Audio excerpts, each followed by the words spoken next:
Welcome, everyone.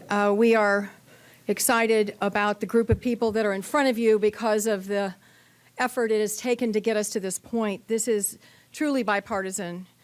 We have traveled, all of us, around our states. We have talked. In my state, I made 10 different stops and talked to 48 different colleges and universities and the students there and their administrators, trying to make sure we improve this legislation. In Washington, all of us have met with the advocacy groups, with administrators, law enforcement, and a variety of different stakeholders, and we have listened. Today's bill is much stronger for it. We have improved it. We have made changes based on suggestions that we have heard, and most importantly, we have renewed our determination to make this a bipartisan effort in an environment where there is all kinds of winds that are pushing against efforts like these. I want to turn over the podium because, as you can see, we have a lot of people who want to weigh in, but I do want to give a special welcome to Annie Clark, Annie Clark and Andrea Pino, who are survivors from the University of North Carolina, and they are featured in a powerful documentary that will open this weekend, The Hunting Ground. We had an opportunity to see it last night at the White House, and I am hopeful that many Americans will avail themselves of the opportunity because I think it reveals in a way that is so basic why this legislation is so important. I want to thank all my colleagues, and now I will turn the podium over to the lead co-sponsor on behalf of the Republicans and the majority in the Senate, and that is Senator Dean Heller. Claire, thank you very much, and good afternoon, everybody. What a pleasure it is to be here together again with this group, bipartisan senators that are working together on a topic that I believe is near and dear to all of us, incredibly important, and I want to thank them for their time, their effort, for all of you to be here today.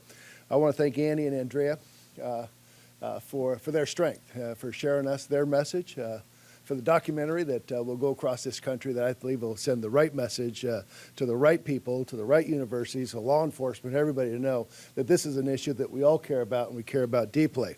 And the reason I'm here, and I've said this and I'll say it again, is that first and foremost, I'm a father. And I'm like a father everywhere across this country. Every father cares about this particular issue, especially if you have daughters and you're sending them to school. I also happen to be everybody's grandfather.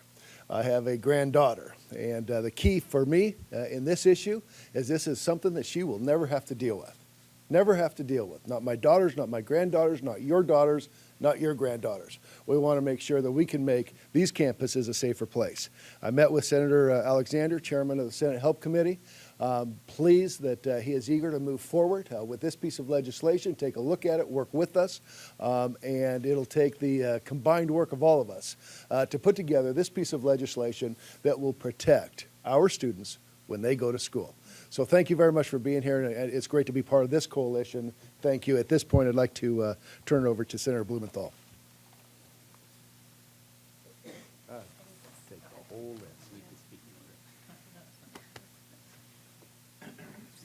Thank you, Senator Heller, and thank you for your leadership and stepping forward along with this really great group of people. The first question, I'm sure, on everyone's minds is, will it be passed? And the answer is absolutely yes. This measure will be passed by the Congress because of the men and women before you now, others of our colleagues who know the time has come for the Congress to act, and countless survivors and victims who have stepped forward with the courage and strength that inspires us to be here today. We have listened, and this legislation is better for our listening to them, to advocates, to college officials, and to parents, and I'm one of them, who are alarmed, and rightly so, that the crime of campus sexual assault is staggeringly prevalent and stunningly underreported. Now, it's true that the vast majority of these crimes are committed by a small fraction of students. But everyone has to be engaged and committed to end it. Everyone should be involved in intervening and acting when they see something like this crime happening. And because it's a crime, victims and survivors should have access to the criminal justice process, but also to a fair and uniform internal disciplinary process.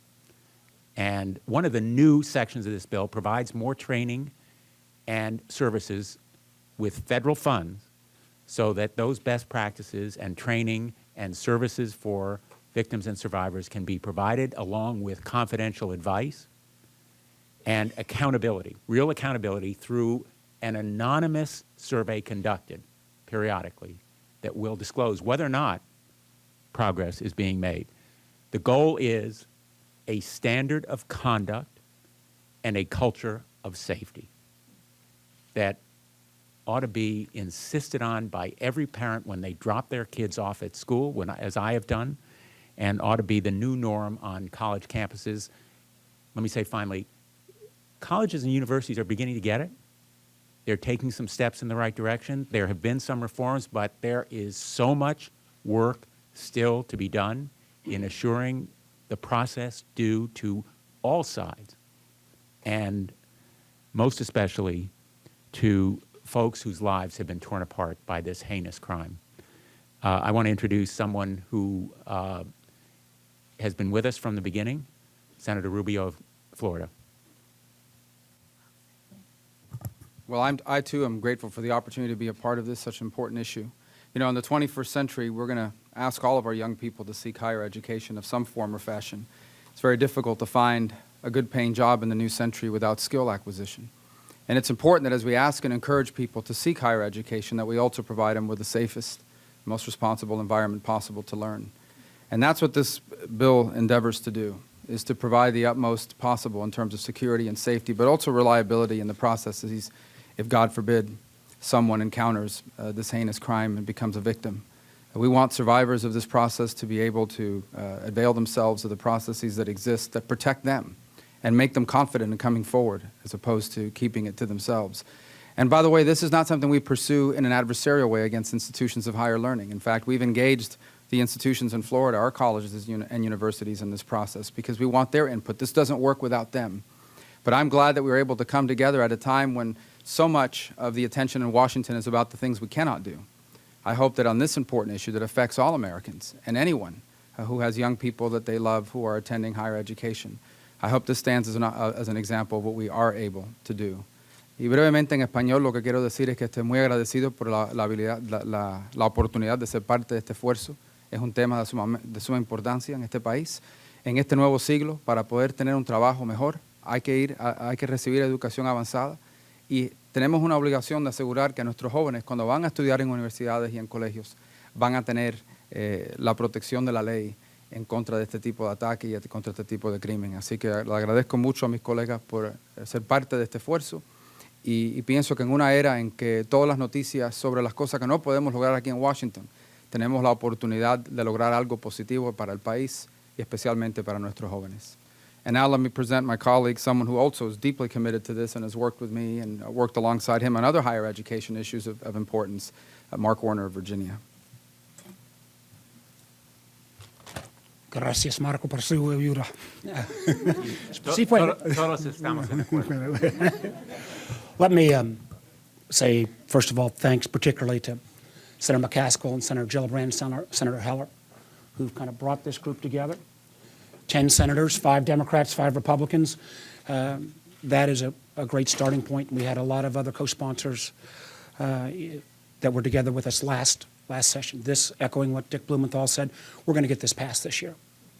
Let me state, as the senator from Virginia, I want to start off by saying, as we move towards a solution at the federal level, I've been extraordinarily disappointed by the fact that some shoddy journalism at Virginia's top-ranked flagship institution have led some to question these efforts.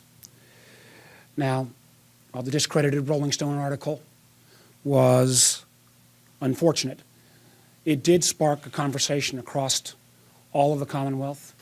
We've had input from virtually every university, public and private, across Virginia, and it has spurred action. But let me be clear, the problem of campus sexual assault is not the domain of any single university, any single region, any single state. It is unfortunately a problem that takes place all across our nation. It's time that we empower students and that we cut down on this culture of both burying these stories or not having the kind of processes in place so that victims can get their due rights. This bill, by setting transparency, by setting a baseline, by trying to look at prevention, some of the additions that we've made to this legislation since last year, takes us dramatically forward. Others have made their comments as well. I've been a governor that's appointed folks as college board trustees. I've been a college board trustee myself. I know this is going to be a challenge for many colleges and universities to work through. But I'm also the father of 3 college-age daughters. And this is an issue that we owe not only our kids, but as Marco mentioned earlier, for everyone going forward with higher education, you've got to be able to go to college with a sense that we're going to make it as safe a place as possible for students in a culture that supports them through all their challenges. Let me bring forward now someone who's been with us as well from the beginning of this whole effort, the chairman of the Judiciary Committee, the senior senator from Iowa, Chuck Grassley. Like everybody else, I associate myself with all the thanks for the leaders in this area, the prime sponsors of this bill. It's this simple. Sexual assault is a crime, and it too often hasn't been treated that way. Sometimes, as you know, the victim is treated worse than the criminal. Campus proceedings designed for plagiarism or for fraternity pranks are not adequate in addressing this crime of sexual assault. This can result in one of the most heinous crimes possible being swept under the rug. So justice is not served. This bill makes the entire process sensitive to the victim's wishes so more victims will come forward. Our bill has provisions to ensure that colleges treat sexual assault with the really seriousness that it deserves. This includes better coordination with law enforcement, clearer expectations for how colleges should handle reports of sexual assault. Sexual assault is not some mere code of conduct violation. It's a major criminal offense. Like with any crime, weak enforcement makes the problem worse. This bill will turn that around. Thank you. Oh, I'm supposed to call on my friend Senator Ayotte. I want to thank Senator Grassley, and it really, I think it shows the strong support we have for this bill to have the chairman of the Judiciary Committee with us on this bill. And I want to very much thank Annie and Andrea because their courage, their commitment as survivors, and really their advice to make sure that we understand what the focus is here at the end of the day. And that focus is a safe environment for every student on campus, no matter where you choose to pursue higher education.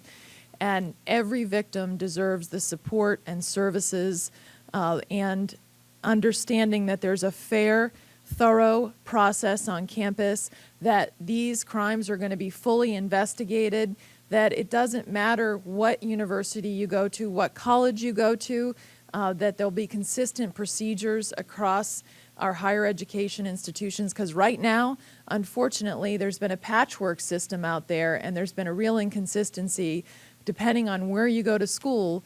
If you unfortunately find yourself as a victim, what you're going to receive and how you will be treated. And we want to end that and make sure that every campus is safe. I've had, since the original bill got introduced, like many of my colleagues, as Senator McCaskill had said, I've had the chance to visit some of our colleges and universities in New Hampshire, including the University of New Hampshire, Dartmouth, St. Anselm's College, to talk to students and to talk to campus administrators, law enforcement, to get feedback about the bill. And I believe this bill is even stronger than the original bill that we introduced, and you see even more support now for getting this passed. So I look forward to working with my colleagues and making sure that we get this done in this Congress, because this is important for every parent and every student in America. And I'm honored to introduce Senator Gary Peters from Michigan, and we're so glad to have his support on this bill.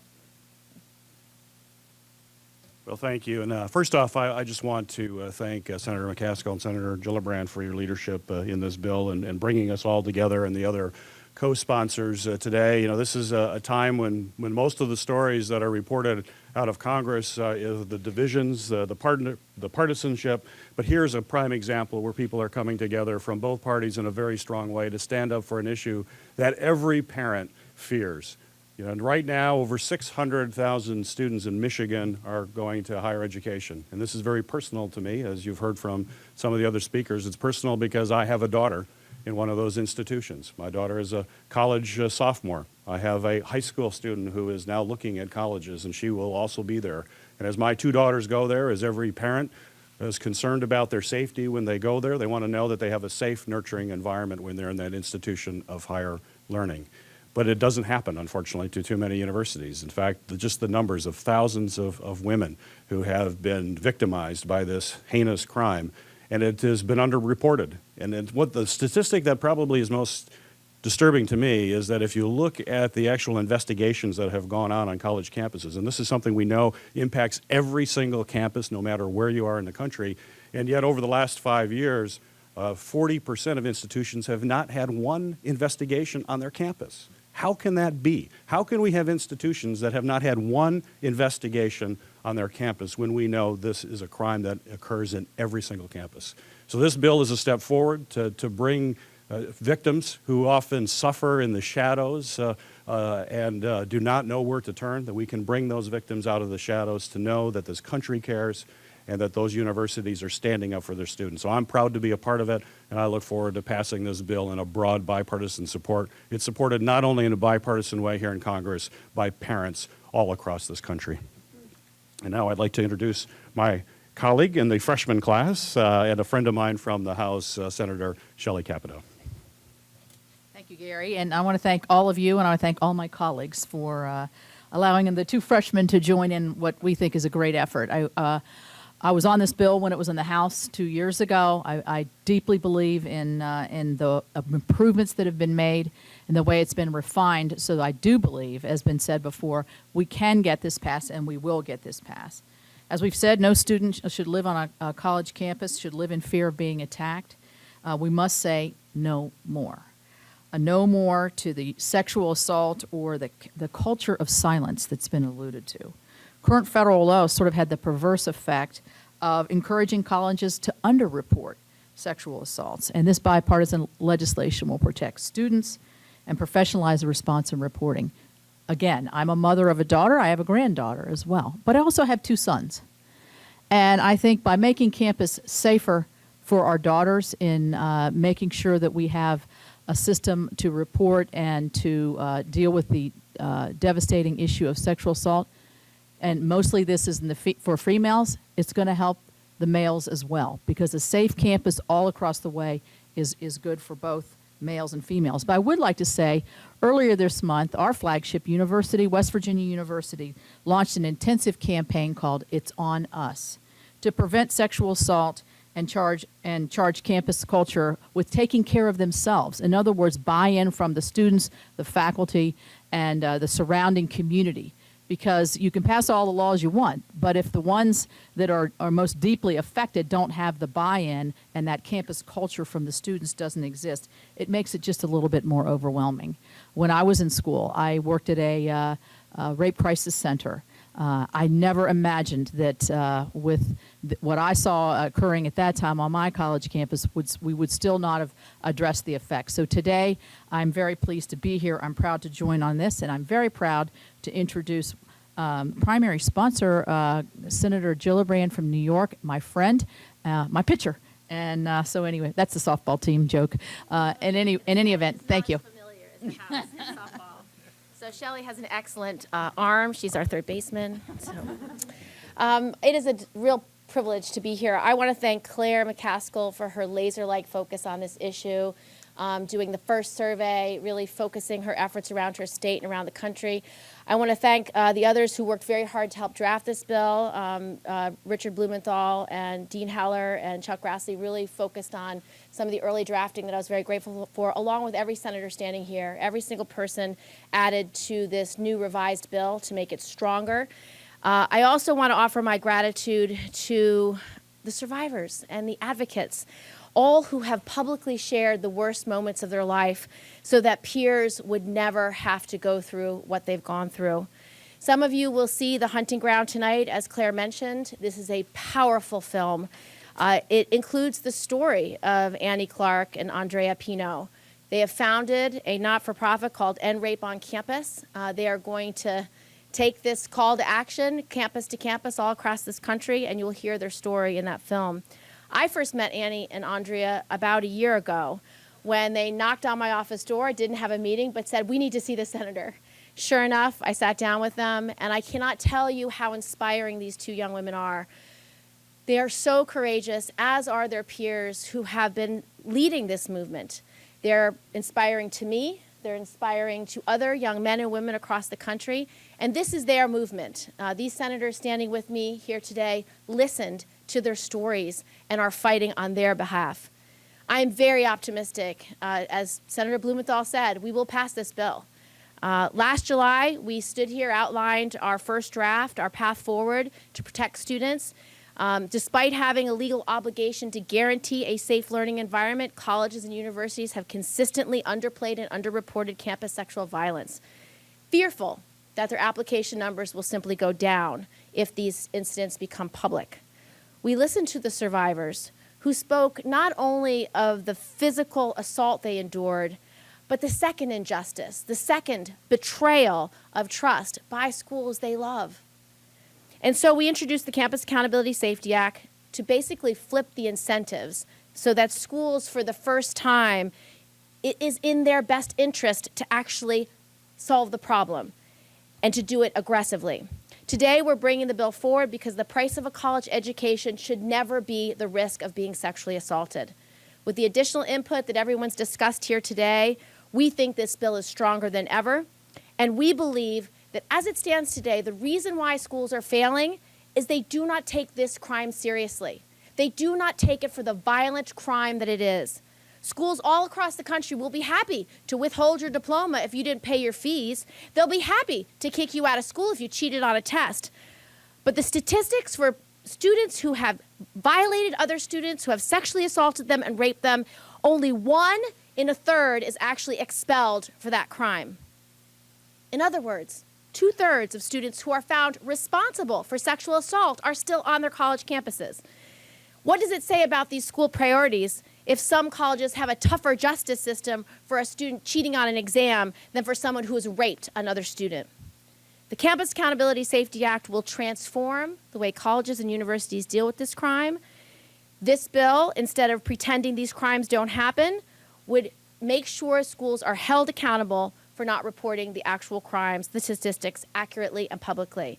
And instead of worrying about a drop-off in applications for those numbers, schools will be considered outliers, that their numbers are lower than what other students are actually saying is happening on that campus. That's why these confidential surveys are so important. With this bill, instead of treating accusers and accused with unequal standards, the accusers and accused would have the same access to all due process rights.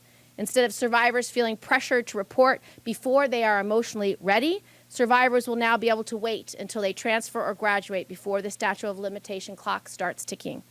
And instead of the survivor feeling like she has to go public with the details of the rape just to capture her school's attention, she would now have a dignified path towards justice without having to broadcast the worst details of her life to the public on the cover of the New York Times. I urge everyone here to keep fighting for the safety and accountability on our college campuses. I know we will pass this bill. I'd now like to introduce our champions, Annie Clark and Andrea Pino, the founders of End Rape on Campus. Hi, thank you all so much for being here today. 7 years ago, when I was a student, I tried to seek resources at my university, the University of North Carolina at Chapel Hill. And when I told an employee about my experience, she blamed me and asked me what I would have done differently in that situation. About 2.5 years ago, another UNC student, Andrea Pino, reached out to me and told me her story of rape and subsequent mistreatment by the university. Her story eerily resembled my own. But we soon realized that we were not alone in our experiences, and students around the country were not receiving the safe and equitable education promised by glossy brochures and federal law. So along with other survivors, we spoke out and gave Jane Doe a face. But while we need culture change, we also need legislation that flips the incentives so survivors are no longer seen as PR crises to be managed. Currently, it is more likely for a survivor to drop out of school than it is for a rapist to be expelled. That is unacceptable. And though healing from trauma is different and it's a nonlinear process, this process should not include reliving our personal rape stories in the press to shame our colleges into complying with the law. So I thank all of the senators standing here today for your support. We hope that this bill will pass. I think it will pass because campus violence does not have a political party. And we need this bill because our students deserve better than the current status quo, where 20 to 25% of our female students will graduate with a second degree, a degree entitled Rape Survivor. Thank you. And now I'd like to introduce Andrea Pino. Thank you, Senators Gillibrand, McCaskill, and other brave colleagues here standing beside us. I've been lucky enough to have the opportunity to work closely with Senator Gillibrand's office in drafting of this bill ever since Annie and I walked into the Senator's office without an appointment. The CASA Act is a culmination of our efforts as survivors and symbolizes an opportunity for Congress to finally step up to the plate. Every school in each of the 50 states is plagued with sexual violence, and it is the responsibility of our elected officials to address these concerns. It is rare to see a bipartisan coalition in Congress these days, and this should send a clear message to everyone in this country that sexual violence is not a partisan issue. It is an American issue. It's time. It's time for our students to be students again, without the challenge of single-handedly holding their schools accountable, and without the fear of sharing a degree with their rapist. The time to fight is now. Please stand with us. And now we'd like to introduce Scott Berkowitz from Rain. Great. Good job. Thanks, Annie and Andrea. Unfortunately, this is a story that we hear every day. More than 400 people a day call the National Sexual Assault Hotline, 3/4 of whom are college age or younger. And almost to a person, we hear stories of how the system failed them. So we need this bill. We need to pass it soon. The good news is I think that I'm really optimistic that the country's ready for this. I think we're seeing overwhelming support from the public. Polls say that the public is ready for congressional action. We've got a great group of Senate leaders here who've worked very closely together, as well as gotten lots of input from survivors and others, and created a really strong bill that I think is going to help make a big difference. I think if we can pass this, and if we can create a system that more survivors think they have a chance at justice and are willing to come forward and report, I think we can really finally put an end to this problem. Thanks. Any questions on topic? Senator McCaskill, as you know, the film that you viewed last night features an allegation against the person who's likely to be the #1 or 2 draft choice in the NFL this year. What does that say to you about how this issue is being taken, inside the NFL itself, but also just in general in sort of the culture? I think it's very important that any team that is thinking about drafting Jameis Winston watch this movie before they draft him. Any other questions on topic? Senator, We can talk about some. Go ahead. Well, I'll do a couple, and then we can all do a couple. One of them is something that I think is important for us to emphasize. We are very focused on making sure there's also due process. So the notice to both the student who has complained under Title IX and to the student who has been accused under Title IX. They will both receive notice about the investigation proceeding. That will be transparent, and that's something that hasn't always been the case. So, and both of them will have the right to have assistance as they go forward, representing themselves in front of the Title IX adjudication on campuses.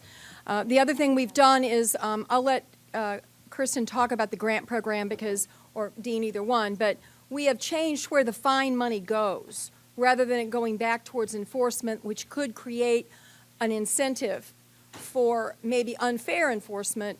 The money will now go into a grant program, which I'm happy to let one of my colleagues explain. The other, is there any ahead, go ahead. change you want to talk about? The other couple of changes, which I think are really important, is stronger standards for the climate survey, which having a survey every 2 years that is confidential, that has certain standards, that is administered by the Department of Education is vital, because that's what creates transparency and accountability. The second change, or the third change, is that it clarifies the MOU with law enforcement to guard against unintended consequences of agencies non-relevant to prosecuting or investigating sexual assault. It makes it very clear who the MOU has to be with, so there's no concern there.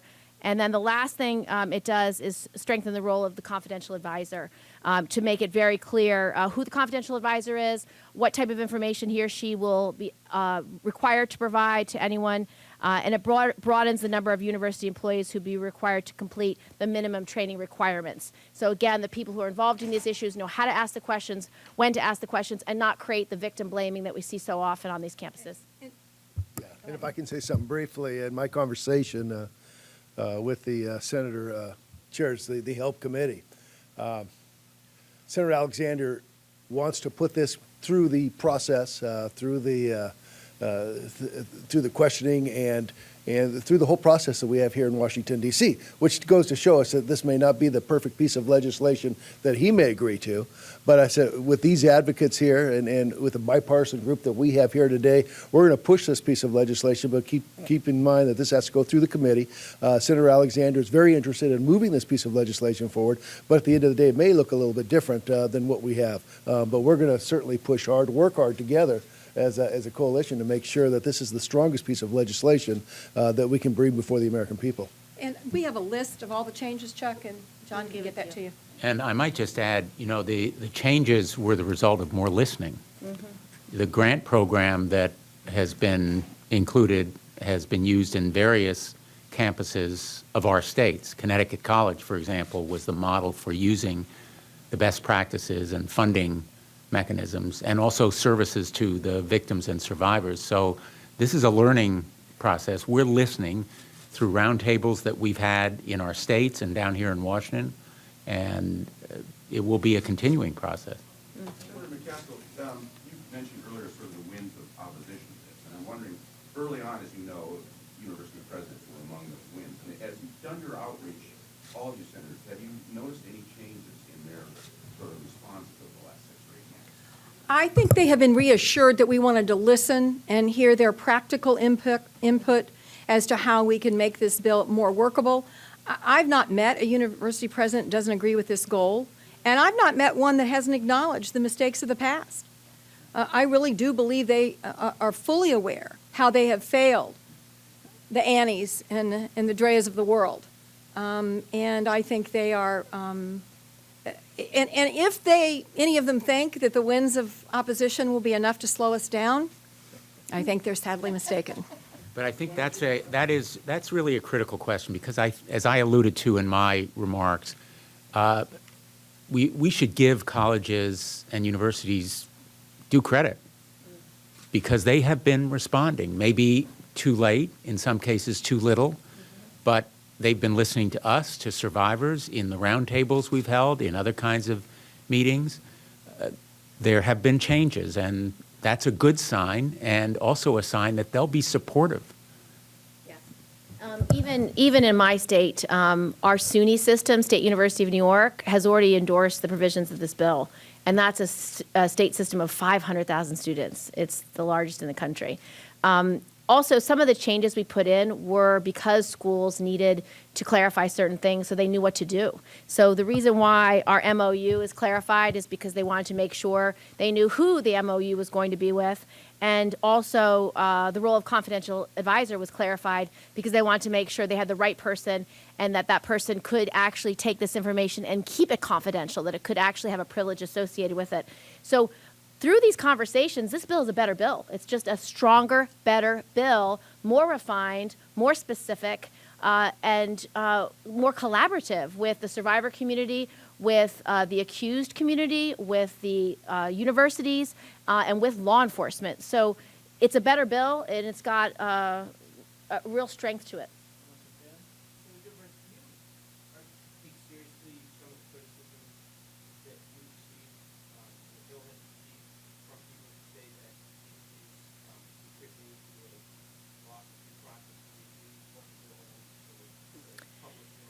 No, the bill actually has clarified rights for the accused. Right now, the process that is going on college campuses serves no one. It doesn't serve the survivor. It doesn't serve the accused. And because there's such a lack of training, a lack of clarity, and a lack of due process, it's a broken system. And so what this bill does is actually fix a lot of the problems that do a disservice both to victims and to those who are accused. Thank you. Thank you. Good job. Thank you. Thank you. Thanks, Dean. Good job. Well done. Really well done. Thank you. Thank you so much. Thank you for your hard work. You're great. Appreciate it. Just like half asleep. Yeah, you will now sleep. How does the document? Thank Well, you we have so the much. panel tonight, so. Yeah, they're sending us all over the place, so it's really stressful. Okay. Good for you. Keep up good work. Yeah, Well done. Onward and you upward. did great. Perfect. you. Thank Well you. said, direct, to the point. Let's head out. Thank you so much. Thanks. Great job. Thanks, Scott. Thank you. I told your partner in crime here that my daughters are 25 and 20. Thank you. Thank you. You too. My youngest daughter works because of all this. When she got out of school in May, out of college, she applied for another job in the Oh yeah? Wow, where? Hunter. Yeah, in New York. So, and then my other daughter's in Houston, Planned Parenthood. I told them to call them last night, I told them about you guys. They said for me to tell you, go. Oh, thank you so much. Thank you. There's a screening tonight. I couldn't, I'm leaving town, so I can't do it tonight, but hopefully soon. But everyone knows that's amazing. I'm good. How are you? Great job. Great job. Yeah, do you mind if I ask you a few questions about it?